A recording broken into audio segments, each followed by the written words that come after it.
গল্পটি শুরুতেই আমরা একটি মেয়েকে দেখতে পাই। ওর নাম ছিল শিশি। আর আমাদের গল্পের ফিমেল লিড এখানে ওর বড় বোনের কোম্পানিতে এসেছিল বোনের সাথে কিছু কথা বলতে। ওর বোনের নাম ছিল লুসি। এখানে লুসি আজকে বলছিল যে সে একটি পার্টিতে যাবে, তাই শিশি এখানে ওর বোনের কাছে বায়না করতে থাকে নিজে ওই পার্টিতে যাবে, কিন্তু লুসি ওকে মানা করে দেয়। তোমার এখন পড়াশোনা করার বয়স, তাই এইসব কিছু করে কি করবে, গিয়ে নিজে মন দিয়ে পড়াশোনা করো। আসলে লুসি আজকে ওই পার্টিতে যাচ্ছিল এইটা জানার জন্য, তার বাবা কিভাবে মারা গিয়েছিল আর এর পিছনে কে রয়েছে এই সবকিছু জানার জন্য। আর লুসি চায় না এই সব কিছুর ভিতরে শিশি আসুক, তাই তো শিশিকে মানা করে। এর পরের সিনে আমরা লুসিকে ওই পার্টিতে দেখতে পাই। লুসি এখানে তাদের কোম্পানির প্রেসিডেন্টের সাথে দেখা করেছিল, ওনার নাম ছিল ঝাও। লুসি লিনসি কোম্পানির ডাইরেক্টর ছিল আর ঝাও হচ্ছে লিনসি কোম্পানির প্রেসিডেন্ট। এখানে ওনার সাথে কিছুটা কথা বলে। এরপর লুসি এখানে চ্যান নামের একটি ছেলেকে ফলো করতে করতে ছাদে চলে যায়, আর এইটা কিন্তু ঝাও দেখতে পেয়েছিল। অন্যদিকে আমরা শিশিকে দেখতে পাই গার্ডদের চোখ ফাঁকি দিয়ে ও চেষ্টা করছিল পার্টিতে যাওয়ার জন্য। এরপরে অনেক কষ্ট করে উপরে উঠতে নেয়, তখনই হঠাৎ করে তার সামনে একটি ছেলে চলে এসেছিল।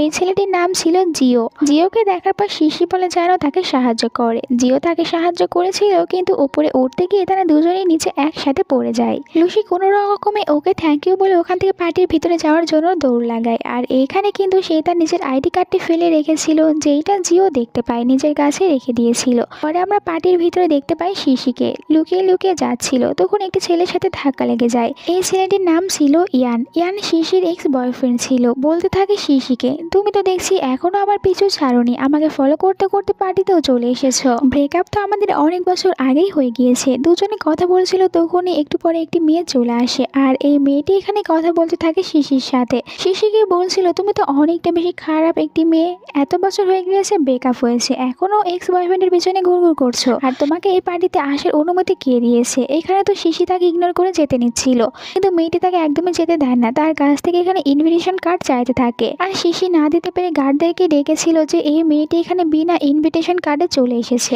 আর শিশিকে এটা জিজ্ঞাসা করতে থাকে সে এখানে কার সাথে এসেছে, কিন্তু শিশি তো কোনো কিছুই বলতে পারছিল না। তখনই সামনে থেকে জিও তাকে ডাক দিয়েছিল, আর জিওকে দেখার পর বলতে থাকে শিশি যে আমি তো ওর সাথে এসেছি। এরপরে ও সবার সামনে এখানে জিওকে কিস করে নিয়েছিল। আসলে সবাইকে এটাই বিশ্বাস করাতে চাচ্ছিল জিও তার বয়ফ্রেন্ড, আর সে এই পার্টিতে তার বয়ফ্রেন্ডের সাথে এসেছে। এইটা দেখার পর সবাই অনেক বেশি অবাক হয়ে যায়। আসলে জিও তো ছিল লিনসি কোম্পানির ভাইস প্রেসিডেন্ট, যার কারণে সবাই অবাকই হবে। আর গার্ডরা এখানে তখন শিশিকে ধরার জন্য তার পিছনে লেগে যায়। শিশি যখন পালিয়ে বাইরে যেতে নিচ্ছিল, তখনই হঠাৎ করে এখানে তার সামনে ছাদ থেকে তার বোন নিচে পড়ে যায়, আর এখানে তার বোন মারা গিয়েছিল। তখনই ওর বোনের গলায় যে একটি লকেট ছিল ওটাতে কিছু আলো জ্বলতে শুরু করে, আর আমরা দেখতে পাই শিশি ও তো আবারও হঠাৎ করে ওর বড় বোনের কোম্পানিতে চলে এসেছিল। শিশি তো অনেক বেশি অবাক হয়ে যায়, সে বুঝতে পারছিল না এইটা কি আসলে টাইম ট্রাভেল ছিল নাকি তার স্বপ্ন ছিল।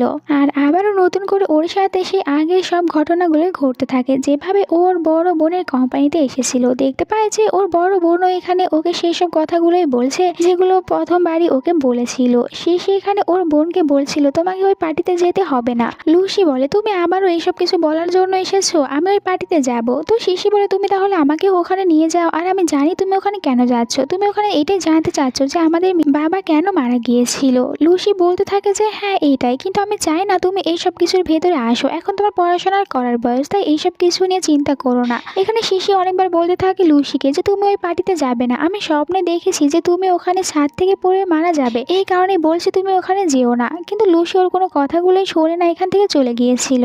শিশি তখন একজন কলিগের কাছ থেকে জানতে চায় ওই পার্টির ইনভিটেশন কার্ড কে কে পেয়েছে। কলিগটি বলে ওটা শুধুমাত্র ভাইস প্রেসিডেন্ট, প্রেসিডেন্ট আর ডাইরেক্টর পেয়েছে। আর এটাও জানতে পারে লিনসি কোম্পানির ভাইস প্রেসিডেন্ট জিয়াও। জিয়াওয়ের কথা শোনার পর শিশি অবাক হয়ে যায়, তার একটি ছোটবেলার কথা মনে পড়ে। ছোটবেলায় তো সে একবার অনেকগুলো ছেলেকে বুলিং করতে দেখেছিল জিয়াওকে, সে তখন জিয়াওকে ওদের কাছ থেকে বাঁচিয়েছিল। আর ছোটবেলায় কিন্তু জিয়াও দেখতে অনেকটা বেশি গোলুমলু মোটা টাইপের ছিল।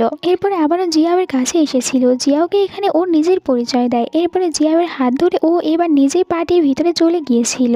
অন্যদিকে আমরা দেখতে পাই লুসিকে। লুসি পার্টির ভিতরে এসেছিল, প্রথমবারের মতন এখানে প্রেসিডেন্ট ঝাওয়ের সাথে কথা বলে। এরপরে মিস্টার চ্যানকে দেখতে পায় আর মিস্টার চ্যানকে ফলো করতে শুরু করে। এইদিকে শিশি পার্টির ভিতরে আসার পর আবার ওর এক্স বয়ফ্রেন্ড ইয়ানের সাথে দেখা হয়ে যায়। ইয়ান বলতে থাকে তুমি এখানে কি করছো, আমার পিছু একদমই ছাড়তে পারছো না। শিশি বলে তুমি কি চোখে দেখতে পারো না আমার কাছে কতটা বেশি হ্যান্ডসাম একটি ছেলে রয়েছে, তাহলে আমি কেন তোমার পিছনে পড়ে থাকবো, এ হচ্ছে আমার বয়ফ্রেন্ড। এইটা জানতে পেরে ইয়ান আর ওই মেয়েটি তারা দুজনে অনেকটা বেশি অবাক হয়ে গিয়েছিল।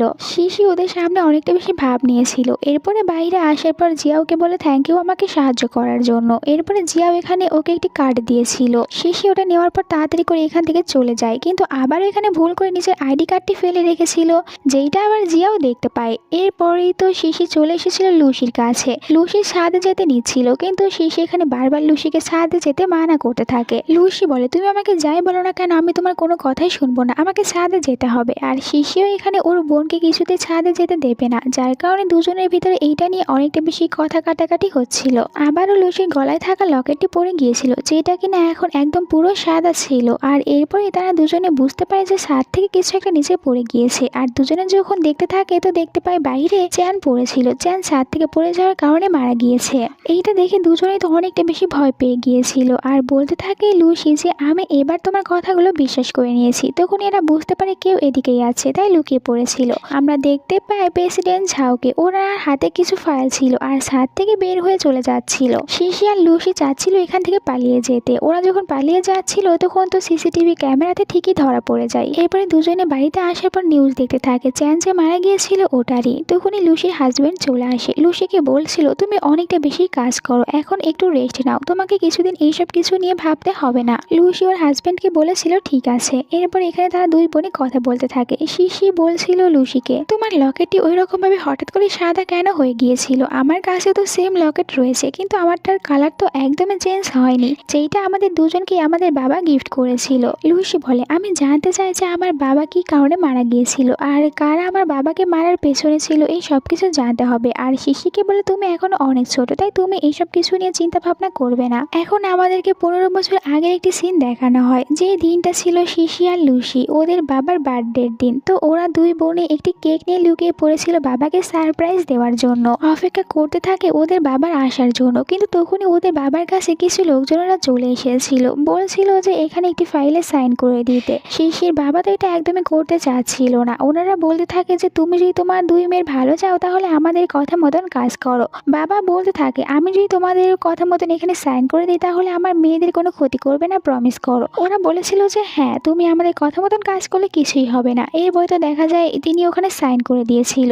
আর ওরা এখানে দিয়েছিল কিছু পিলস খেতে। পিলসগুলো যখন খেতে নেবে তখন দেখতে পায় তার দুই মেয়ে কেক নিয়ে লুকিয়ে রয়েছিল। এখানে বাবা তো ইশারা করে লুসিকে কিছু একটা বলেছিল, এরপরে পিলসগুলো খেয়ে নিয়েছিল। পরের দিনে দেখা যায় যে ওনার এই নিউজটি ভাইরাল হয়ে যায় আর খবরের পাতায় এইটাই ছাপা হয়েছিল যে উনি আসলে সুসাইড করে নিয়েছে। লুসির বাবা মারা যাওয়ার পর পুরো কোম্পানির দায়িত্ব পেয়েছিল মিস্টার ঝাও। আর এখন লুসি এটাই বলছিল শিশিকে বাবা ওই দিন আমাকে ইশারা করে এটাই বলেছিল যেন আমি সবসময় তোমার খেয়াল রাখি, তোমাকে কোনো বিপদে পড়তে না দিই। আর এই কারণেই আমি চাই না যে তুমি এইসব কিছুর ভিতরে নিজে চলে আসো, তুমি এইসব কিছু থেকে দূরে থাকো। শিশি মনে মনে ভাবছিল আমি কি করে আমার সিস্টারকে সাহায্য করতে পারবো। তখনই ওর এখানে দেখতে পায় জিয়াওয়ের কার্ডটি, তাই হঠাৎ করে জিয়াওকে ফোন করে আর বলে আমার তো তোমার কাছ থেকে একটি সাহায্যের প্রয়োজন রয়েছে। পরের দিন ও দেখা করেছিল জিয়াওয়ের সাথে। আসলে শিশির প্ল্যান ছিল ও লিনসি কোম্পানিতে একজন স্টাফ হয়ে কাজ করতে চায়, আর এই কারণে সে এটা বলছিল জিয়াওকে। আর জিয়াও তাকে খুব সহজে কাজ দিয়েছিল, বলেছিল ঠিক আছে তুমি কাজের সাথে সাথে এই অ্যাপার্টমেন্টটিও পেয়েছো। যদিও এরকম অ্যাপার্টমেন্ট কাউকে দেওয়া হয় না, কিন্তু আমি শুধুমাত্র তোমার জন্য স্পেশাল ভাবে এটা নিয়েছি। আর এখানে এটাও বলতে থাকে এখন তো কোম্পানিতে সেরকম কোনো জায়গায় খালি নেই যে তুমি ওখানে কাজ করতে পারবে, শুধুমাত্র একটি জায়গায় বাকি রয়েছে আর ওইটা হচ্ছে আমার অ্যাসিস্ট্যান্ট, তাই তুমি চাইলে ওই জবটি করতেই পারো। শিশির বলে ঠিক আছে আমার এতেই চলবে। এরপরে বলছিল যে তুমি হঠাৎ করে ছোটবেলায় এখান থেকে কোথায় চলে গিয়েছিলে। জিয়া বলে আমার বাবা তো আমাকে বিদেশে পাঠিয়ে দিয়েছিল, আমি ওখান থেকে আসার পর তোমাদের বাড়িতে গিয়েছিলাম, কিন্তু দেখতে পেয়েছি তোমরা আর ওখানে থাকো না। শিশি পাশে আরো একটি অ্যাপার্টমেন্ট দেখতে পায়। এরপরে তো জিয়াওকে জিজ্ঞাসা করে ওখানে দেখো সেম একটি কোট রয়েছে যেটা পরে তুমি পার্টিতে গিয়েছিলে। জিয়াও বলে যে হ্যাঁ থাকবে তো, কারণ ওটাতে আমি থাকি আর আমার পাশেটাতেই তুমি থাকবে। এটা জানার পর শিশি বলতে থাকে আমার কাছে তো অনেকটা বেশি অবাক লাগছে যে তুমি কেন আমাকে এতটা বেশি সাহায্য করছো, খুব সহজেই আমাকে কোম্পানিতে জব দিলে আবার এখন থাকার জন্য এত ভালো একটি অ্যাপার্টমেন্ট দিচ্ছ, তুমি কি আমাকে লাইক করো? জিয়াও তো কোনো কিছুই বলতে পারছে পারছিল না। তখনই শিশি বলে ওঠে, তুমি তো ভয় পেয়ে গিয়েছো, আমি শুধুমাত্র মজা করছিলাম। এরপরের সিনে আমরা দেখতে পাই লুসিকে। ও কোম্পানিতে বসেছিল, এখানে চ্যানের কথাই ভাবছিল, কারণ চ্যানই একমাত্র লোক ছিল যে কিনা জানতো তার বাবার সাথে আসলে কি হয়েছিল। আর মিস্টার চ্যান তো লুসিকে ফোন করে বলেছিল, আমি তোমাকে সব প্রমাণগুলো দেবো, আমার সাথে দেখা করতে আসো। অন্যদিকে মিস্টার ঝাও তখন লুসিকে সন্দেহ হওয়ার কারণে সিসিটিভি ফুটেজ চেক করে, আর ওখানে লুসিকে দেখতে পায়। এই কারণে ফোন দিয়ে বলছিল লুসিকে যেন তার কাছে পাঠিয়ে দেওয়া হয়। লুসি যখন বাইরে এসেছিল তখন ও দেখতে পায় ভিতরে তো মিস্টার ঝাও লুকিয়ে একটি পেন ড্রাইভ রেখে দিচ্ছিল। এরপরে ভিতরে চলে এসেছিল। মিস্টার ঝাও এখানে বলতে থাকে, চ্যান তো আমাদের কতটা বেশি ভালো ফ্রেন্ড ছিল, ও যে এভাবে আমাদেরকে ছেড়ে চলে যাবে এটা আমি একদমই বুঝতে পারিনি। আর লুসিকে এটাও জিজ্ঞাসা করে, কালকে তুমি পার্টি ছেড়ে কোথায় চলে গিয়েছিলে? লুসি বলে, আসলে আমি কালকে একটু বেশি ড্রিঙ্ক করে নিয়েছিলাম, তাই তাড়াতাড়ি বাড়িতে চলে গিয়েছিলাম। এরপরে এখানে মিস্টার ঝাও তখন লুসির বাবা সম্পর্কে কথা বলে, যে দেখো আস্তে আস্তে আমার দুটো ফ্রেন্ডই আমাকে ছেড়ে চলে গিয়েছে। এরপরে লুসি এখান থেকে চলে যায়, আর আমরা মিস্টার ঝাওকে দেখতে পাই। লুসির উপরে সন্দেহ হয়েছিল, আসলে উনি তো জানতো চ্যান যেহেতু এখানে এসেছে এইসব প্রমাণগুলো নিয়ে, তাহলে অবশ্যই এটা কাউকে দেবে, তাই চ্যানকে জিজ্ঞাসা করছিল। আর চ্যান জানতো ও যদি এখানে কোনো কিছু না বলে তাহলে মিস্টার ঝাও ওকে মেরে ফেলবে, তাই ও তো নিজেই তখন ওখান থেকে ঝাঁপ দিয়েছিল আর সুসাইড করে নিয়েছিল। অন্যদিকে আমরা বাড়িতে লুসির হাজবেন্ডকে দেখতে পাই, আর আমরা এটাও জানতে পাই লুসির হাজবেন্ড তো আসলে অন্য একটি মেয়ের সাথে এখন ডেট করছিল। যেহেতু লুসি বাড়িতে বেশি থাকতো না, তাই ওর হাজবেন্ডের সম্পর্কে কোনো কিছু ভালো করে জানতো না। আর আজকে লুসির কোম্পানিতে যেতে কিছুটা লেট হয়ে গিয়েছিল, তখন এদের বাড়িতে একটি মেয়ে চলে এসেছিল। এই মেয়েটি হচ্ছে সেই মেয়ে যার সাথে লুসির হাজবেন্ড এখন ডেট করছে। আর লুসির হাজবেন্ড এখানে লুসিকে সেরকম ভাবে কোনো কিছুই বুঝতে দেয় না। কোম্পানিতে যখন শিশি ওর বোনকে দেখতে পায় তো এক দৌড়